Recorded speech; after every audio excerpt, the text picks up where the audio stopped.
Welcome back, everyone. This is Joe Rendacci from Two Vintage Sports Guys, doing a very special podcast today.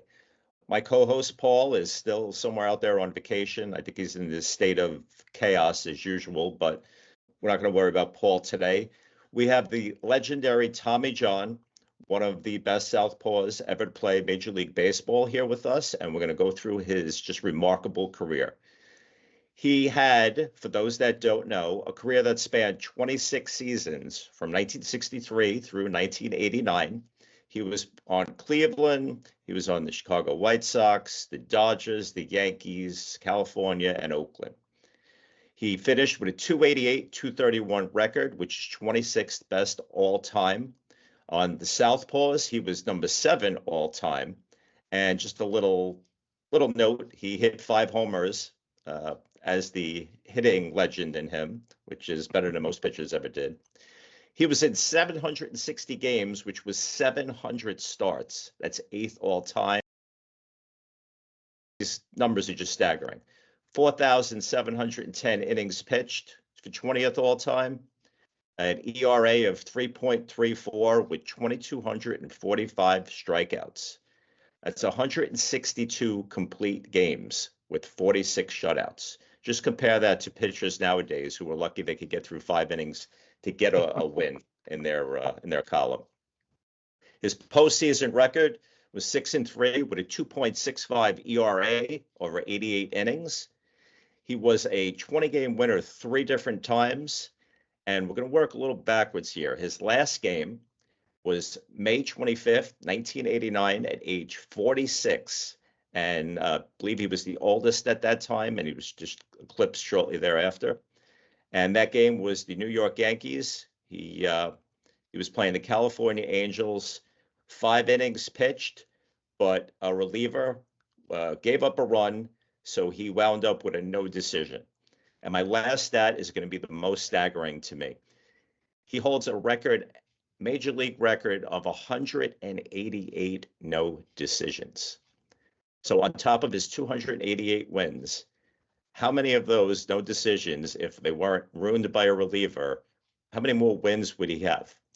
12 would have given him an easy to get to 300 and a no-brainer for the Hall of Fame, which shockingly he is not in. We're going to just kick it off to Tommy now to introduce himself. And then, Tommy, if you don't mind, I'd like to just work a little backwards and some of your thoughts on that last game. My last game that I pitched?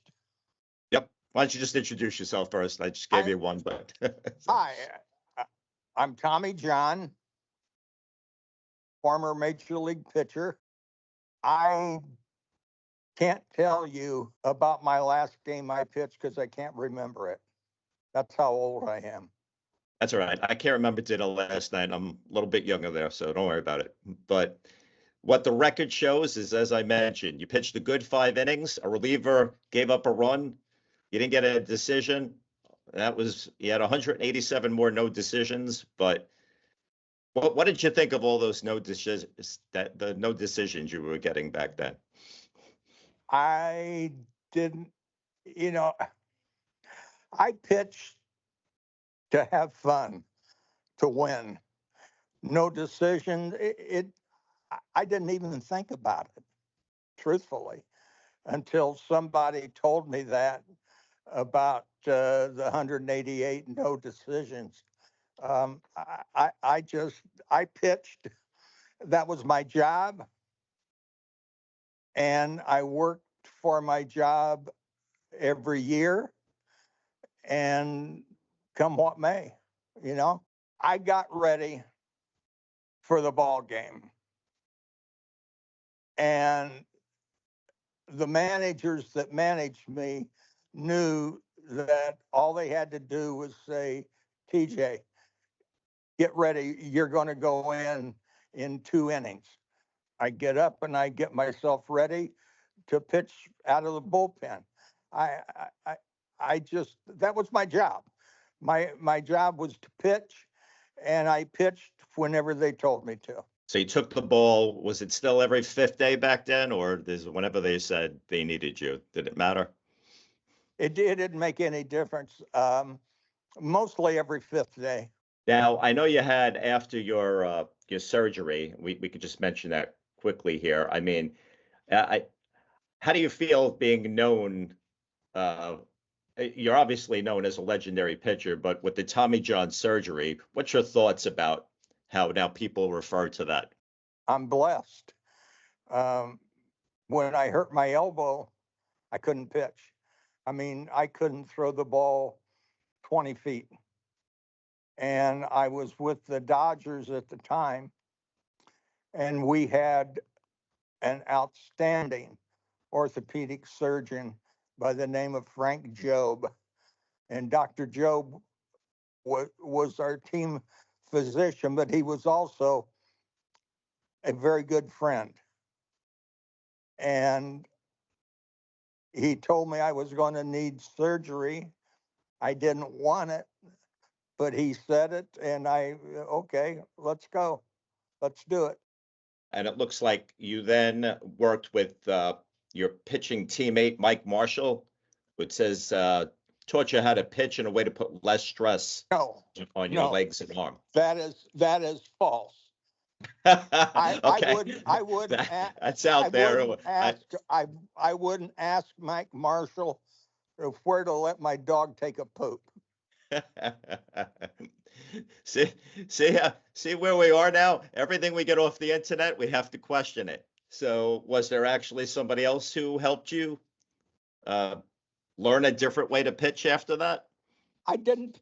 I pitched the same way before surgery as I did after surgery. Okay, and going by the fact that you won 164 games after surgery, and obviously you went right back to what you were doing. And Yeah. some of your most productive years with the Dodgers and Yankees were right after that. Did you feel blessed that you were able to come back and still perform at such a high caliber and make the All-Star team 3 times after that? I came back because that's what they were paying me to do. And when you came back, did you take the mound with no fear of re-injuring it? Did you just give it your all each game? Did you feel you held back any just in case of? Nope.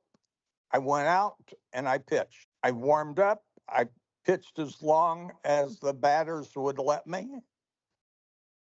And then I went in, iced my elbow, and got it ready for my next start. And being that you pitched through 3 decades of the 60s, 70s, and 80s, and you were a year off short of making it 4 and getting to the 90s, what's your thoughts on hitters you faced back from the 60s versus the 70s versus the 80s?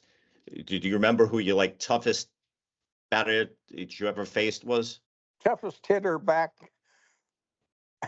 was a left-handed hitter. I couldn't get the son of a gun out, and it was Dick McAuliffe. Okay, I'm not going to remember that off the top of my head. Who did he play for? Detroit Tigers. There we go. Okay, and a lefty, no less. You couldn't slide that one past them, I'm guessing. Nope, I couldn't. I couldn't do it. And would you say going into was that what years was that about? Was that in the mid 60s? Yeah. Okay. And then as you got into the 80s, and when you start getting into the 80s, you're starting to see skinnier players with bat speed is always a thing. They started getting a little bigger and bigger, right? And we know by the time the 90s came with McGuire and Sosa, and they all look like linebackers hitting all those homers. But from what you remember in the early 80s, was there a tough guy to pitch to as you were winding your career down? You named one of them. Mark McGuire was tough. Yeah. If I remember right, I think he had 49 homers in his rookie season. So that man can hit. And the thing about Mark, his dad was my dentist back in California. Yeah. Really? Yeah. That's funny. What about his Bash brother, Jose Canseco?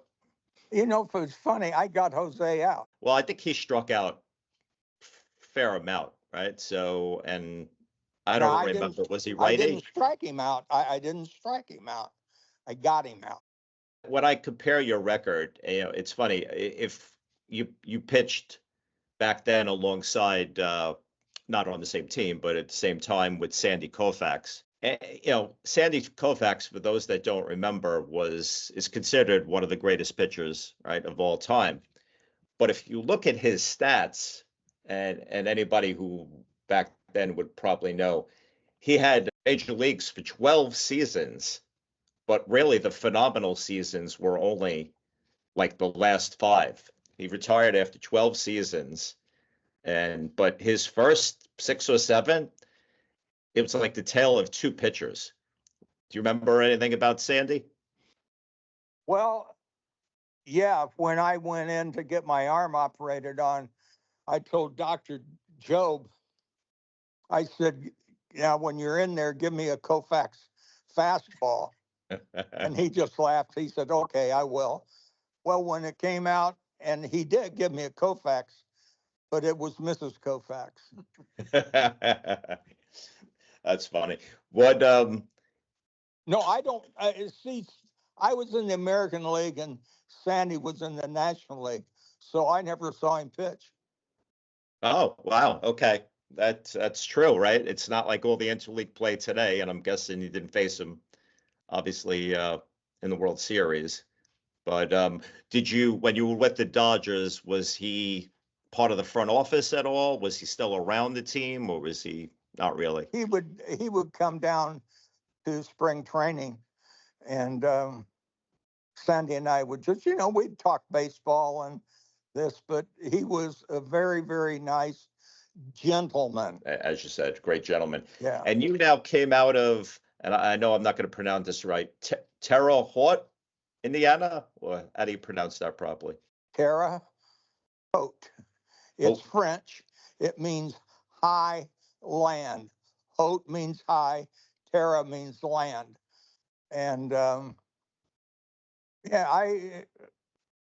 I was born there in 1943, and I started playing baseball, I think, in any kind of league or whatever, about I must have been 8 or 9. But I pitched maybe an out or 2 outs. I didn't pitch a lot. Did you always want to be a pitcher, or did you start out Oh, yeah, on another position? I wanted to be a pitcher because, God, I couldn't run. I was slower than crap. Did you find that, well, there are a lot of lefties back, so I'm lefty too, and I think we're special people. All right, any lefty will tell you so.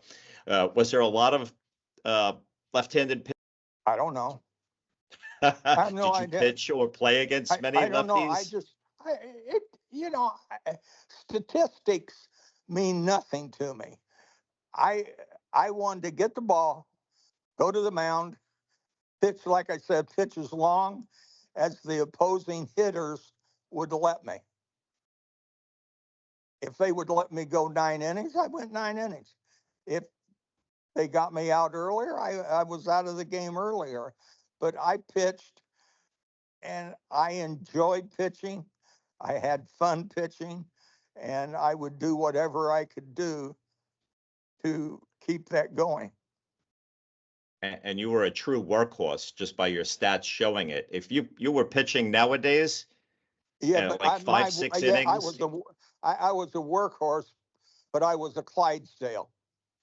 Okay, well, that's a good one, right? So you would have probably 250 more starts if you were pitching in the last decade or two, with the way they take everybody out, and we have specialized relievers and closers. It's just, but that just wasn't the thought back then. Like you said, you took the ball, you went out, and you didn't stop until you won the game. Yeah, that's right. And to that point, when you look online and they compare you to others, after you, Tom Glavine, I see his name come up a lot, right? Glavine he didn't whiz the fastball by you at 2 miles an hour. He just knew where to put it to get you out, right? So exactly. And that's really all it's about, just getting them out. So if you got the call tomorrow from the Hall of Fame committee, which hat would you wear into the Hall of Fame? Which team? I do not get to choose that. the Hall of Fame does. So Oh, whatever really? I thought it's always the player that picked it. It's the Hall of Fame. No. It's the Hall of Fame. They All tell right. you what hat you're going to wear. All right. Well, just whisper into my ear, and if it was your pick, which one would it be? Or do you not want to share that? I'll share it. It doesn't make any difference. I had some great times with the Dodgers, especially with Lasorda. But probably I would wear a Yankee hat. Interesting. Very interesting. All right. Now let's spend a few minutes, and if Mark will go, if you want to introduce yourself, and we'll talk about some of Tommy's cards in your collection. We have a good friend of mine here that's also a guest host today. It's Mark Turner. Mark, you're an avid card collector and good friend of Tommy. Why don't you give us a little quick introduction about yourself? Yeah. So years ago, I was collecting and dealing in vintage cards, mostly sporting 1910, 1911 sporting life cards. Um, those cards were comparable to the T206 cards, not as popular, but it still had Honus Wagner, um, Cy Young, and all the big players back then. And then the market was doing really good. And then in 2008, with the downfall of everything, the market crashed, like totally crashed. So I kind of got out of it. And then when I met Tommy a few years ago, I got back interested in trying to get, I have 99% of his cards right now, trying to get every year from 63 to 89. There's maybe one or two that I still have to get, and I'll get them eventually, but I'm looking for the high grade ones, like 8, 9s, and 10s. So they're all graded. And I also have baseballs uh, from him that he signed for me. And he graciously signed baseballs for family too. So you said 63. So we have his 64 tops, right? Rookie cards with him and Yeah, Bob it Chance came on out. it. It came out in 63 for 64. So Yeah. Okay. So that's his first card. And I know you yes, have a bunch of them. a bunch of them. Yeah. And then what would you say is your next favorite card that you have of his? I like the Kellogg one. That one's pretty cool because there's not many of those. Because the So kids, that's the 1978 Kellogg's 3D Superstar card. correct. Yes, because a lot of kids. I don't know if they came in the box or they cut them out of the box. I don't have the card with me. It's at my house, but I have a few hand cut cards that people would cut by hand. So they must have been on the box. Well, And I think yes. And to that point, the Kellogg's card, the 3D card came in the box. That oh, was an in the actual box. Okay. card. Okay. But they're also, I'm not sure, and Tommy might know or not. I remember back in the 70s cutting the cards off of the bottom of Twinkie boxes. Yeah. Yeah. I'm not sure if Tommy had one of those, but I have a few of those that I cut and still have like that. Yeah. But Yeah. what so we have that. We have his again, when we look at them by decade, we Hmm. have his 77 Dodgers uh card, which you can see on the screen. Yep. And then we have the 1980 Yankees Tommy John card. Yep. And I believe his last card is the 89 tops, right? Tommy John. Yes, that's the last one Tops did, but back about 4, 5 years ago, they started doing legends and limited edition legend cards, and I have some of those. I could get you better pictures because I know when I took a picture of them, they're laid out in my closet. Um, I don't know how good you got those pictures, but there are a few 2021 to 2023 cards that just do throwbacks just to show like him from it's called Legends, I guess. Well, the one I have on the screen, the 1994 Upper Deck All-Time Heroes card, right, with him in Okay. black and white there. That was the last one I found online, but you have others that I you'll have, share. I have ones from, I think, 2021 to 2023 that I believe Topps did for legends. I guess they call them legends, but when I get home, I could see better. Okay. And ask Tommy how he feels about him still showing up on baseball cards every now and then on legend cards. Yeah, you're still on baseball cards, Tommy. One thing Now I you do have to, mentioned, go yeah, ahead. you mentioned you have a ball, some balls of his. Why don't you give me some Yes. information on that? Yeah, so I have a ball, he gave me, or Cheryl and him gave me that, last year he had 50 of these made for his 50th anniversary of the surgery. And, Cheryl gave me, he signed the number 20, sorry. He signed the number 24 for me. He kept the number 25 because that was his number through his career. Okay. And what other memorabilia do you have there So of Tommy's to I have, share? yeah, I have another one. I think I bought this off eBay. It's from him in 1977, and he won 20 games in 97. So he signed it, Tommy John, 1977, 20 wins. Very cool. Very cool. What about what else you have? You have any posters or what No, other I don't have memorabilia? posters. He does. He has a ton of posters about him in that office. One thing I do have to share before I forget, I asked him one time, the 26 years that he pitched, how many times did a batter rush him and try and fight him? And I think you said one. Dick McCullough. Yeah, Dick McCullough, one batter. Imagine that in 26 years. Now you see it in almost a lot of games. It's crazy. Dick McCall. Wait, who did he say was the guy who couldn't get out? Is it Dick McCall? I had a hard time, yeah. Yeah. And that's the guy that rushed him? Yeah, yeah. Why did he rush you? Did you finally hit him because you couldn't get him out, or? No, I don't know. I walked the first hitter and he was batting second. And I walked the first hitter on like 4 pitches. And he gets in the batter's box and I throw a ball and it's high. And he backs out of the batter's box and I see him mouthing me. And I said, well, you don't like it? Come on out. And he did. So he took that invite, basically. Yeah. But imagine that in all those games, only one batter rushed him. It's amazing. And it's the man he mentioned was his toughest out. I Yeah. mean, that's entertainment right there. You can't make that up. Yeah. Very cool. All right. Yeah, that's all I got. I mean, no, Tommy has been great. You know, I went to his 80th birthday party and Bucky Dent. Does he want to mention his bourbon at all? Oh, yeah, yeah. Talk about your bourbon. Well, I don't know how it happened, but